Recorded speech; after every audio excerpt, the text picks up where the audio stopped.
तो प्यारे बच्चों, आज रचना का 6वां दिन है। काफ़ी कुछ रचना मैंने आपको बता दिया है और जो भी बच्चा इसको ठीक ठाक तरीके से प्रत्येक वीडियो का देख देख के बना रहा होगा, उसको बहुत अच्छे तरीके से समझ में आ रहा होगा और आनंद भी साथ में आ रहा होगा। आज जो रचना मैं बताने वाला हूँ, किसी दी हुई रेखा का कई भागों में विभाजन करना पटरी और प्रकार की सहायता से, यानी स्केल और प्रकार की सहायता से हमको बताना है। लेकिन उसको बताने के लिए पहले हमको ये बताना होगा कि किसी रेखा के समांतर 3 सेंटीमीटर दूरी पर, 4 सेंटीमीटर दूरी पर, 5 सेंटीमीटर दूरी पर समांतर रेखा की रचना कैसे करते हैं, कैसे हम समांतर रेखा खींचेंगे, क्योंकि उस समांतर रेखा के साथ ही कुछ विशेष तरीके से कैसे समांतर रेखाएं खींचते हैं उसको भी बताना होगा। तब जाके वो खास तौर से कक्षा 8 के बच्चों के लिए है कि किसी रेखा को 4 भागों में, 5 भागों में, 6 भागों में कैसे आप विभाजित करेंगे, इसके बारे में हम आज सीखेंगे। यानी कुल मिला के 2 रचना, एक तो पहले छोटा सा कैसे किसी रेखा के समांतर रेखा खींचेंगे और उसके बाद दूसरी रचना हम क्या बताएंगे कि किसी दी हुई लंबाई की रेखा का कई भागों में, 4 भागों में, 5 भागों में विभाजन करना स्केल और कंपास की मदद से, यानी पटरी और प्रकार की मदद से। तो आइए बच्चों, हम पेपर पे बना करके आपको दिखाते हैं। हाँ, तो बच्चों, जैसे पहली रचना मैंने आपको बताई है, पहली रचना आपको कि किसी दी हुई रेखा से कोई भी 5 सेंटीमीटर, 6 सेंटीमीटर रेखा हम खींच लेंगे। 4 सेंटीमीटर की दूरी पर समांतर रेखा कैसे खींचेंगे। मान लीजिए कोई भी रेखा हम आपको बना लेते हैं, कोई भी रेखा हम, जैसे यहाँ आपकी कोई रेखा हम खींच लिए, जैसे ये हम रेखा खींच लिए। अब इसके समांतर आपको क्या करना है, इसके समांतर आपको रेखा खींचनी है। ध्यान रहे 4 सेंटीमीटर की दूरी पर, या तो ऊपर या तो नीचे 4 सेंटीमीटर। कैसे खींचते हैं बेटा, बहुत आसान है, बहुत आराम से मजे करते हुए आप खींच सकते हैं। कैसे, तो जो दिया गया है 4 सेंटीमीटर की दूरी पर, तो आप इस पर 4 सेंटीमीटर, मैं 1 से ले रहा हूँ, 1 से लूँगा तो ये 5 तक जाएगा, तो 4 हो जाएगा ना। ये बात समझ रहे हैं ना आप, 4 तक हो जाएगा आपका, इसमें आ ही रहा होगा अच्छी तरीके से। 1 से 5, तो हम क्या करेंगे जरा ध्यान देना, यहाँ पर हम ऐसे एक सीधा चाप लगाते हैं। ये ध्यान रहे, सीधा चाप, सीधा, टेढ़ा नहीं, सीधा, अपने से भरसक सीधा प्रयास करते हैं। और यहाँ भी हम क्या करते हैं, सीधा चाप लगाते हैं, सीधा एकदम, इधर नहीं, इधर नहीं, अपने सामने लगाते हैं, सामने। कई लोग तो बीच में भी लगा देते हैं, लेकिन इसकी ज़रूरत नहीं है। 2 आपने लगा दिया तो आप क्या करोगे, इसके टॉप बिंदु को, ये जो टॉप, स्केल जब रखोगे आप, तो ये जो टॉप बिंदु है, इन टॉप बिंदु जो एकदम दिखाई रही इधर लास्ट वाला, उसको मिलाता हुआ हम क्या करेंगे, खींच देंगे, तो ये हमारा समांतर रेखा हो जाएगा। इसी तरीके से नीचे भी आप बना सकते हैं। कैसे, अब यहाँ पे रखेंगे हम ये, और बिल्कुल उसी तरीके से मैंने कहा कि इस तरीके से आप यहाँ बना दिया और यहाँ से आप ऐसे खींच दिया, 2 चाप लगा दिया, और उसी तरीके से टॉप बिंदु को, जैसे मैंने ऊपर कहा, ये आप जो बिल्कुल दिखाई ना दे, एकदम ऐसे, यानी पता चल जाएगा कि बिल्कुल इस दोनों के शीर्ष को, ये टॉप बिंदु को, शीर्ष को मिलाना है।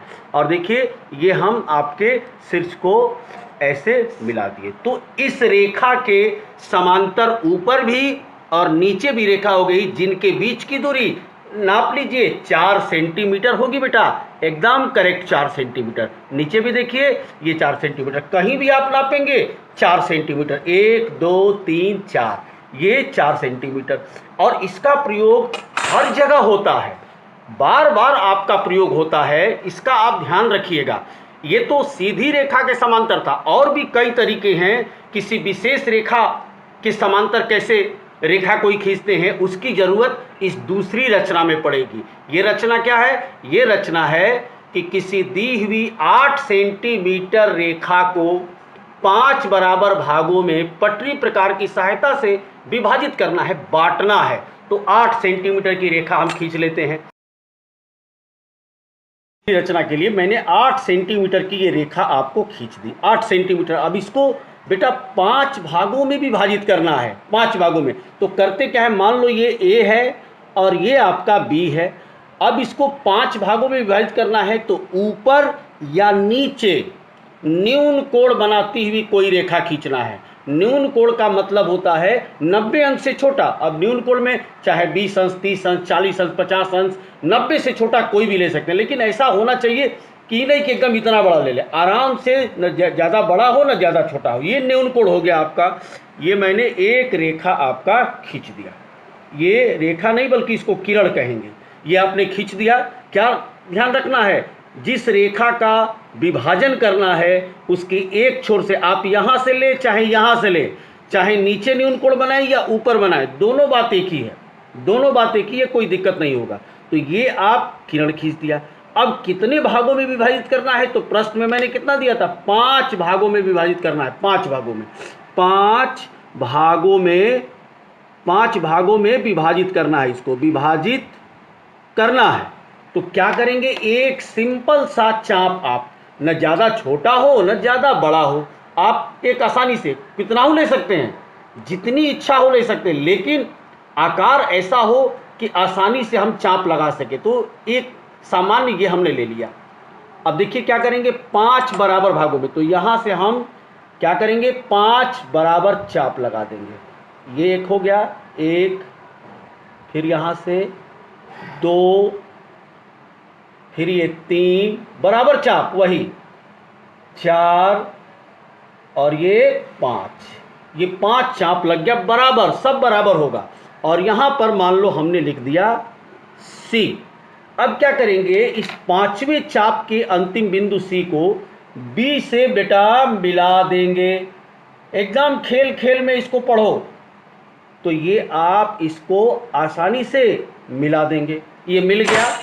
अब यहीं से ध्यान देना है, ये जो आपका चाप है इसको ध्यान देना है कि अब हम क्या करेंगे इस चाप को, कि यहाँ से एक चाप हम कोई छोटा बड़ा, थोड़ा सा ये छोटा ही ले लें तो ज़्यादा बेटर है, ये एक चाप लगा दिया।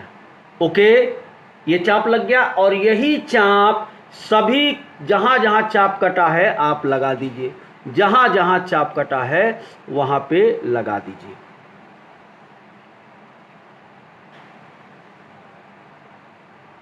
ऐसे फिर ध्यान दो, यानी इसको मिलाने के बाद ये 5 बराबर चाप कटा, C मिला, C से B मिला दिया। अब यहाँ से हमने एक चाप लिया और यही चाप प्रत्येक कटिंग के पास से हमने ले लिया। अब क्या करेंगे, इस चाप के मुंह को नापेंगे, ये कितना मुंह फैलाया हुआ है उसको देखेंगे कितना फैला है। तो कैसे नापते हैं, तो देखो ये नोक रखा, ये नोक और ये पॉइंट रख दिया, पॉइंट दिखाई दे रहा है ना, एकदम दिखाई दे रहा है, ये इतना, ये मुंह नाप लिया ऐसे। ये नापने के बाद अब प्रत्येक जो चाप लगा है वहां से वो मुंह काट लेंगे। देखो ये ऐसे काट लिया, ठीक है, फिर ऐसे काट लिया, फिर ऐसे काट लिया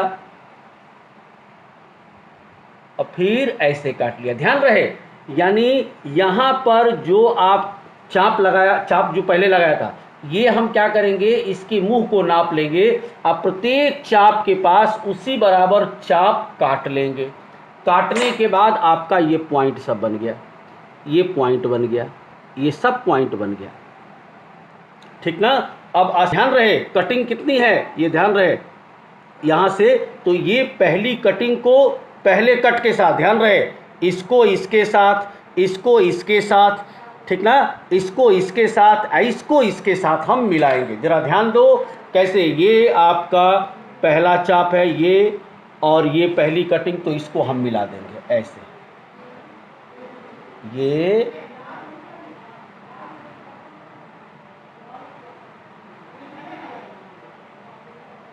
ये मिल गया। इसी तरीके से ये दूसरी कटिंग है ये, तो दूसरी कटिंग को इससे मिला देंगे। इसमें इधर उधर नहीं करना है, दूसरी कटिंग। अब इसी तरीके से ये वाला चाप है, इसको मिला देंगे, तो ये आपकी तीसरी, फिर ये कटिंग है, इससे आपको ये वाला मिलाना है। तो यहाँ तक तो सीधा, उसके बाद डॉटेड कर देना, चूंकि बाहर है ना ये डॉटेड। अब आप क्या देखेंगे, 1 2 3 4 5, देखिए 1 भाग, 2 भाग, 3 भाग, 4 भाग, 5 भाग हो गया आपका। एक्चुअल में ये जो BC रेखा है ना, ये BC के सभी क्या है, समांतर रेखा खींचा गया है। तो ऐसी परिस्थिति में जो पहली रचना मैंने बताया वो समांतर रेखा दूसरा है, और यहाँ किसी विशेष स्थिति में ये रेखा है और इस रेखा के समांतर रेखा खींचना है। तो ये हम पहले यहाँ कोण बनाते हैं और जिस बिंदु पर समांतर करना होता है वैसे ही कोण बनाते जाते हैं। थोड़ा सा एक बार फिर ध्यान दे लेंगे, हम क्या किए, इसको 5 बराबर भागों में बांट दिया, उसके बाद अंतिम बिंदु को B से मिला दिया और एक हमने यहाँ ये आपका चाप ले लिया, और यही चाप क्या किया, प्रत्येक बिंदु से हमने क्या किया, लगा दिया। अब हम क्या किए, इस चाप का मुंह नाप, ये मुंह नाप लिया, और प्रत्येक इस कटिंग के पास यहाँ से, ये ध्यान रहे, यहाँ से जहाँ से चाप शुरू हुआ है यहाँ से ये हमने नाप करके सब जगह क्या कर दिया, काट लिया। अब यहाँ से क्रम से मिलाएंगे, पहले कट को इससे, दूसरे कट को इससे, तीसरे कट को इससे, चौथे कट को इससे। तो इस प्रकार ये AB रेखा जो हमारी 8 सेंटीमीटर की थी वो बराबर 5 भागों में बट गई। आप देख लो, कैसे देखोगे, तो ये जरा देखिए, ये आपका 1.6 के आसपास है, लगभग 6-7, और यहाँ देखो ये भी वही होगा, ये भी आपका वही होगा। तो इस प्रकार हमने आपको ये दूसरी रचना जो कक्षा 8 के बच्चों के सिलेबस में है, किसी दी गई रेखा को कैसे काटना है। आप जो नीचे बना हुआ है बेटा, इसको ऊपर भी बना करके, न्यून कोण बना करके आप इसे बना सकते हैं। बच्चों, आज 2 रचना जो मैंने आपको बताई, एक तो बड़ा आसान था, किसी रेखा के समांतर रेखा खींचना, और दूसरा जो था खास तौर से कक्षा 8 के विद्यार्थियों के लिए, वैसे तो 6-7 के भी बच्चे समझ सकते हैं, 9 के भी बच्चे समझ सकते हैं, लेकिन खास तौर से 8 की गणित की किताब में ये आपके कोर्स में है कि किसी दी हुई रेखा को कई भागों में विभाजित करना। उम्मीद है कि आपको बहुत पसंद आया होगा। निश्चित रूप से आप इसकी प्रैक्टिस करेंगे, अलग अलग लंबाइयों को लेकर के आप कई भागों में अपने हिसाब से इसको प्रैक्टिस करेंगे तो आपको आनंद भी आएगा, समझ में भी आएगा, बहुत रोचक है, दूसरे बच्चों को आप बताएंगे भी। उम्मीद है कि आपको पसंद आया होगा, जो भी इस वीडियो को देख रहे हैं उनको पसंद आया होगा, और यदि आपको पसंद आया तो इसे सब्सक्राइब और लाइक करें ताकि मेरा प्रतिदिन का जो भी वीडियो हो आपके पास नोटिफिकेशन में तुरंत पहुंच जाए। बहुत बहुत धन्यवाद।